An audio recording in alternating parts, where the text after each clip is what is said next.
I love the internet, but getting a new wireless router is my personal technology hell. Constant battling with firewalls, IP address numbers I can't make sense of. That's why I haven't upgraded my wireless router in 4 years. But that's been a big mistake. By avoiding it, I've missed out on much faster speeds, new networking features, and some crazy looking designs. I mean, look at this thing. Okay, no, this isn't really a spaceship, but it is D-Link's brand new AC3200 Ultra Wi-Fi router. And then check out Netgear's Batmobile-like Nighthawk X6. But do you really need one of these fancy $300 routers? Here's what you need to know about upgrading your home network.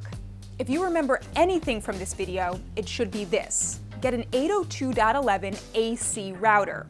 New phones, tablets, and laptops have AC radios, but you only get faster speeds when they're connected to AC networks. Any AC router will get you faster speeds at a distance than your older N or G router. But before you buy one, decide on what you need. I found that in a smaller space, a cheaper AC 1750 or AC 1900 was just as good as a more expensive AC 3200 router. But where AC 3200 routers, like the D-Link Spaceship and the Netgear Batmobile, did make a difference was in a big house like this. I got much faster speeds at further distances. For instance, here on the second floor, I can actually watch Netflix without it buffering all the time. But even with all these crazy antennas, the range or the distance of the signal didn't increase. With AC 3200 routers, you can think of it this way.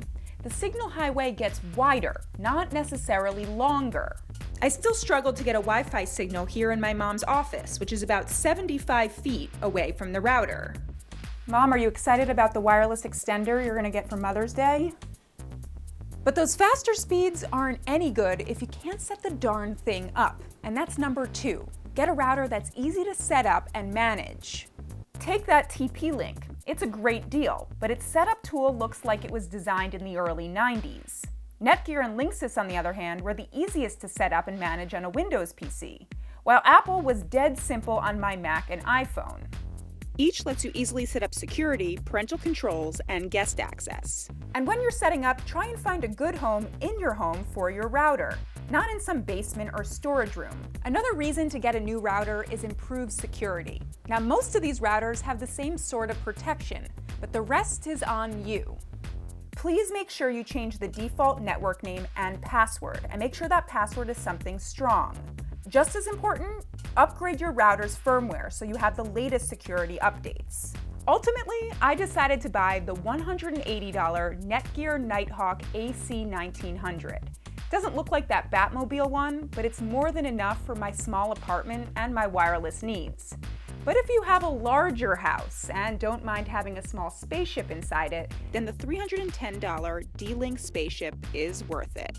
Bottom line, upgrading your router is worlds better than it used to be.